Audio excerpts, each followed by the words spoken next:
My grandma died, and she left her lullaby behind. Grandma had a lullaby. It was only 5 lines, a crooked little thing that fit in the palm of your hand.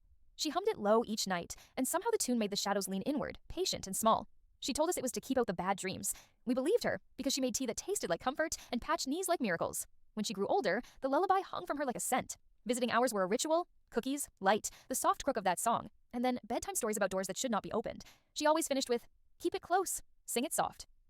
After the funeral, I found a ledger in her linen drawer. Pages filled with names, dates, and scrawled in the margins, one line repeated like a prayer. Payment, one lullaby.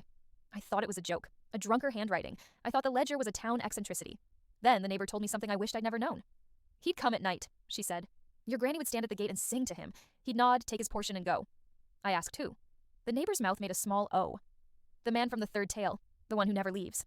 That night, I waited in the narrow hallway and sang the lullaby once, testing whether the old magic still had teeth. At first, nothing. Then the house hummed back, a vibration in the skirting board that was almost hungry. I felt, suddenly, watched by something that had the patience of roots. The next morning, I found a single seed on the doorstep. It was black and small and cold. I pocketed it stupidly, as if it were a keepsake.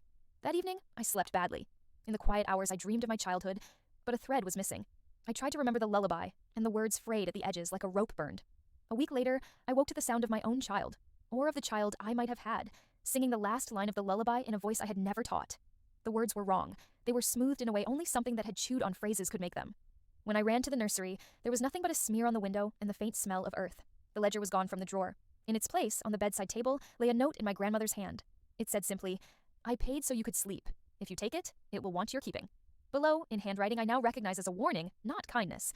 If it asks for a lullaby, do not sing. That night, there was a knock at the gate. 3 polite taps, measured and soft. I opened the door and found the black seat on the step, split open like an eye. The thing did not speak. It only listened. I sang nothing. It left, patient as the weather. I keep the lullaby in a drawer now, the words half remembered and dangerous. Sometimes late, I hear a neighbor humming a tune I don't know, and somewhere deep in the dark, a hush grows. I feel the house press in, and for a second, I am a child again, waiting to be soothed, and waiting to be the one who pays.